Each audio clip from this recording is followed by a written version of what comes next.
What famous person from history didn't deserve the recognition they got? Christopher Columbus. He did a lot of horrible things including slavery and torture. Wikipedia. Comic. Fiat.com. Came to say this. The only reason he discovered the New World is because he was a shitty navigator. He thought he could circumnavigate the world to get to Asia because he calculated the distance as being much shorter than it is in reality. Everyone else was like lol no. LRN to navigate Columbus. Spain was the only country dumb enough to fund his insane trip. So it's ironic how awesome they came out of it. If he hadn't had the luck of running into a new ducking continent on his way to Asia, everyone on his crew would have died of hunger and thirst in the middle of the ocean. We have him to blame for calling the natives Indians. Because he was apparently too dumb to realize he wasn't in India. He was constantly disobeying the Spanish crown, which was actually in favor of humane treatment of the indigenous people, and committing mass genocide for his own benefit and riches.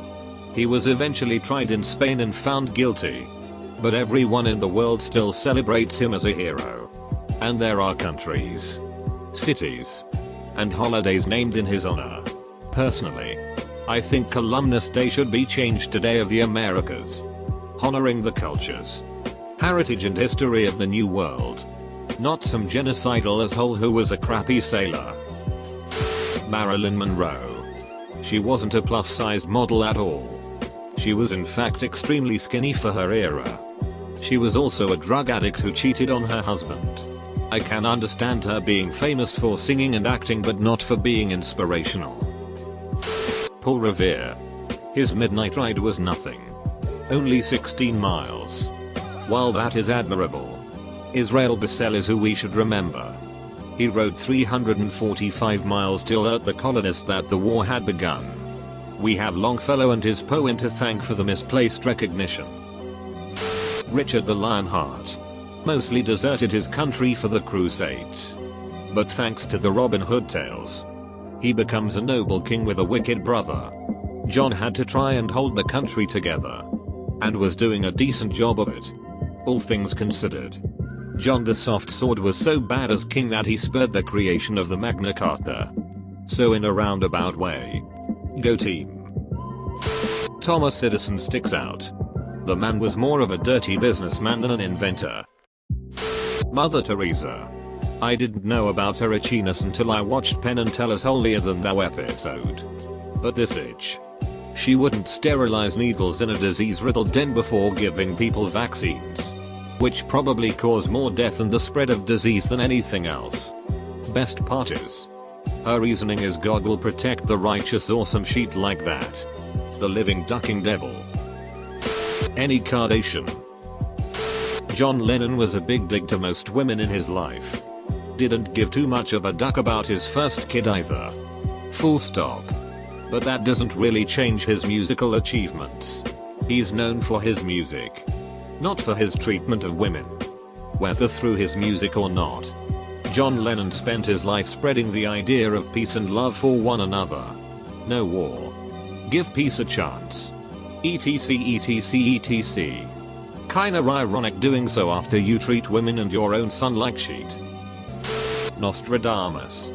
As a doctor, he actually accomplished a few things that might have gotten him a mention in history, but all anyone ever talks about are his dumb prophecies which, if he were alive today, would render him an own quack. Not according to the 5-hour-long History Channel documentary I saw. He predicted what I had for breakfast yesterday. Douglas MacArthur. Ducked up the first defense of the Philippines, and somehow managed to be awarded the Medal of Honor for doing so. Got lucky once at Incheon. Then proceeds to drag China into the Korean War by being way too bloodthirsty for his own good. If he hadn't been replaced, he would probably have nuked China, and God knows how that would have turned out. Let's not forget that he was the main force behind the US's pardoning of the Japanese for their atrocious war crimes in exchange for Unit 731's medical information. The man was a total asshole. Mine is taken from the thread I submitted yesterday. Yes, feel the bitterness in my post. For me it's Walt Disney. He's a genius for sure, but a lot of his early success was down to Ubi Works. The joke around Disney's students was Disney can't draw. He can't even sign his name due to the fact that he didn't design the studio's famous logo. He was an extremely bitter, nasty person completely at odds with his Uncle Walt persona who ruined the lives of those around him. He named names during the communist witch hunts and made sure that his animators were never given any sort of credit for their work in his films. It annoys me that Disney seems to expunged a lot of his character and made him a much warmer figure than he was, saving Mr. Banks being a prime example. King Richard III is painted as an evil figure, however he was a pretty good king who was fair to his subjects. The common thought that Richard III was a ruthless dictator was created by Shakespeare in his play about Richard. He made the character in this way to please Queen Elizabeth, who was ruling at the time and who was part of the Tudor family who warred against Richard III when he was king. A lot of Shakespeare's plays were made to please the royals, not just the historicals. Wrote a paper on it. Totally forgot any examples. Elvis. The dude was great, but everything he did was already being done by black performers. He was just right place, right time. Everything in music has been somewhat borrowed by another artist. That's how music works essentially. He was actually phenomenally talented actually. Helen Keller. Her teacher deserved way more credit. I think the miracle worker gives plenty of credit to Anne Sullivan. And in general we think of Helen Keller's accomplishment as being a blind deaf kid who learned to communicate, while her actual writing and activism throughout her adult life tends to be overlooked. As a novice student of WW2 history, I always felt like Montgomery was overrated, especially since his claim to fame came about due to his defeat of Rommel. But reading before the famous Battle of Second Battle of El Alamein, Rommel considered the battle already lost. Rommel was starved, always, of supplies, and fought with one hand tied behind his back for the vast majority of the African campaign. Reading sources that will attribute Montgomery on equal footing with Rommel are just not fair. IMHO. Christopher Columbus. Not the first European to reach the New World, the Vikings were. He landed there by accident and thought it was India for many years. The true spherical shape of the earth was already common knowledge when Columbus began his journey. Ronald Reagan was a senile puppet whose administration did more damage to the US than most people can even begin to comprehend. Virtually everything going wrong in the US today can be traced to policies spawned during the Reagan administration. Yet he remains revered as a great president. James Watson and Francis Crick, who received Nobel Prizes for discovering the structure of DNA. In reality, they were greatly helped by Rosalind Franklin, who ended up getting no recognition and died due to radiation she was exposed to through her research. Whoa. Whoa. Whoa. Back up. First, Watson and Crick deserve as much praise as they received because they did something no one else was able to do, which is come up with a model with all of the proper charges, bond angles, etc. for DNA. They didn't steal Rosalind Franklin's work. She may not have been given enough credit 50 years ago, but she didn't make the discovery, just added more information. She was also dead by the time they received the Nobel Prize, so she was ineligible anyway.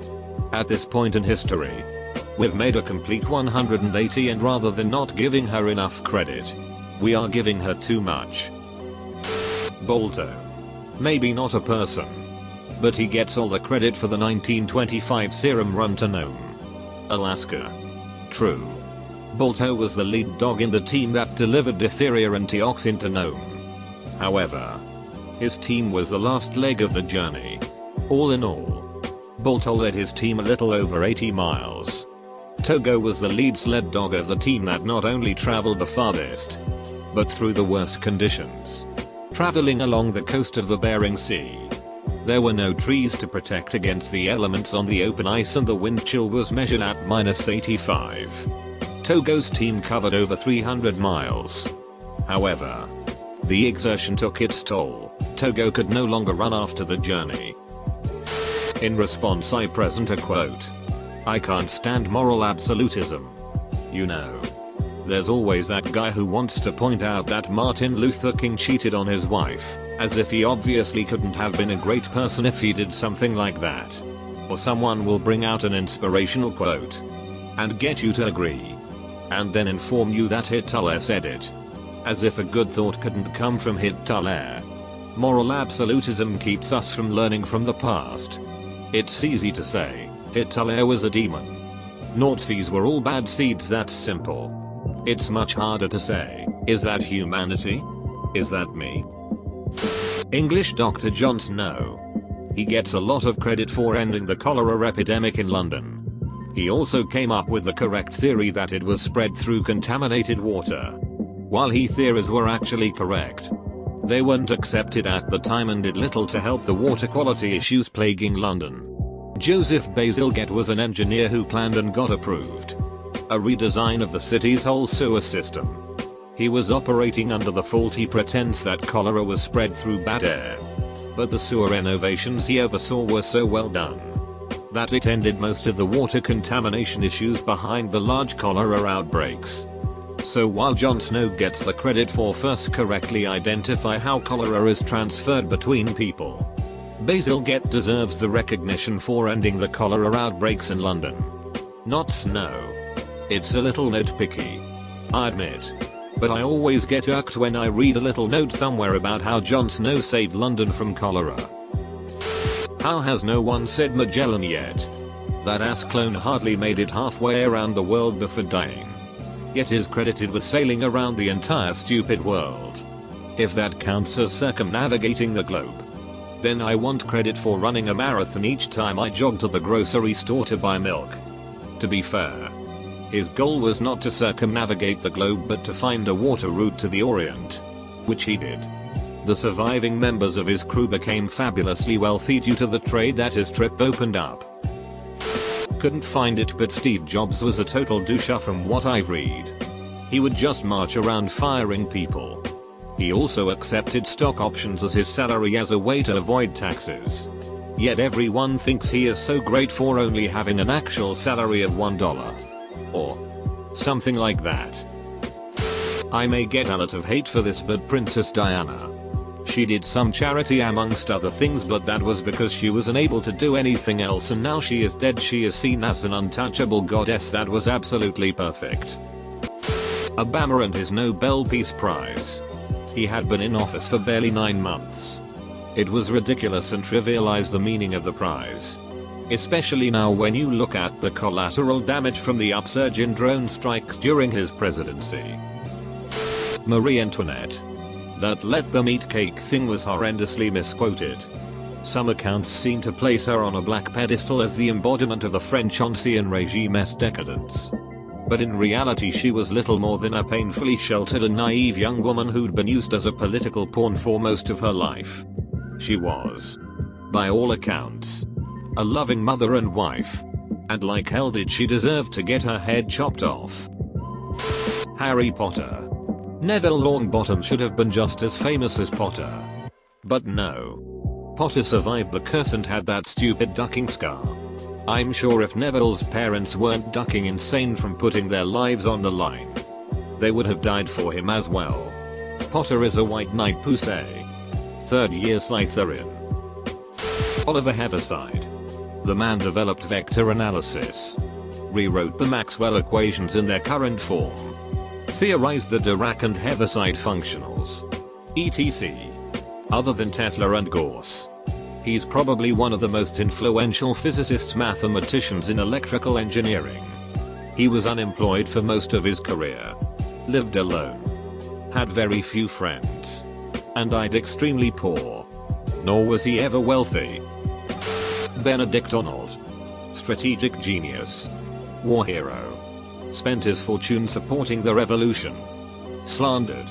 Passed over for promotion and had credit for his accomplishments stolen by others. Flipped to a side that would recognize his merits and skills. Now his name is synonymous for traitor and not unrecognized war hero.